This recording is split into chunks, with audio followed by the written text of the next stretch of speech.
রাধে রাধে। প্রিয় ভক্ত, অতি দুর্লভ দর্শন রয়েছে, লীলা কথা রয়েছে, জুড়ে থাকুন শেষ পর্যন্ত।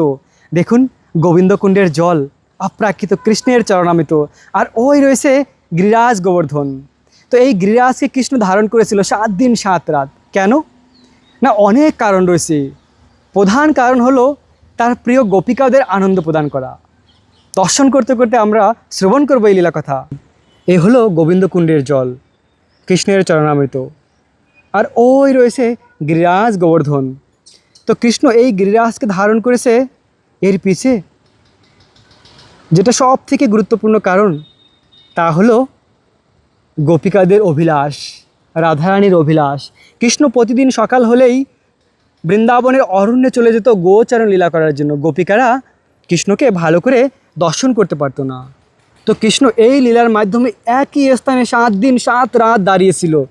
হাতে বাঁশি নিয়ে বাঁশি বাজিয়েছে, আর এক হাতে কৃষ্ণ গোবর্ধনকে ধারণ করেছে। আর তখন গোপিকাদের যে মনের ইচ্ছা, সেই অভিলাষ কৃষ্ণ পূর্ণ করেছে।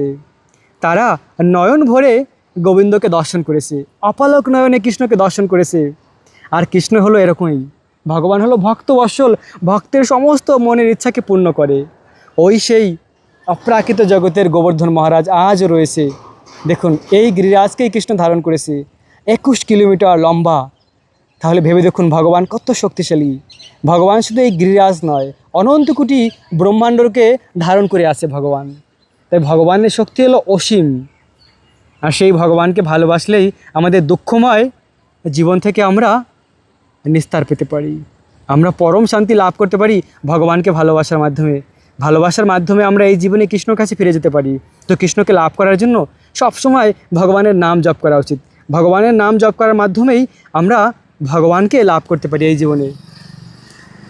আর সেই ভগবানের দিব্য নাম কি না, গোলক বৃন্দাবনের প্রেমদন, সেই নাম হচ্ছে হরে কৃষ্ণ কৃষ্ণ কৃষ্ণ হরে হরে, হরে রাম রাম রাম হরে হরে। এই মহামন্ত্র জপ করুন, আর এই জীবনেই এই বৃন্দাবনকে লাভ করুন। এই অপ্রাকৃত বৃন্দাবনকে, রাধা কৃষ্ণকে লাভ করা যায় হৃদয় থেকে এই মন্ত্র জপ করার মাধ্যমে। রাধে রাধে।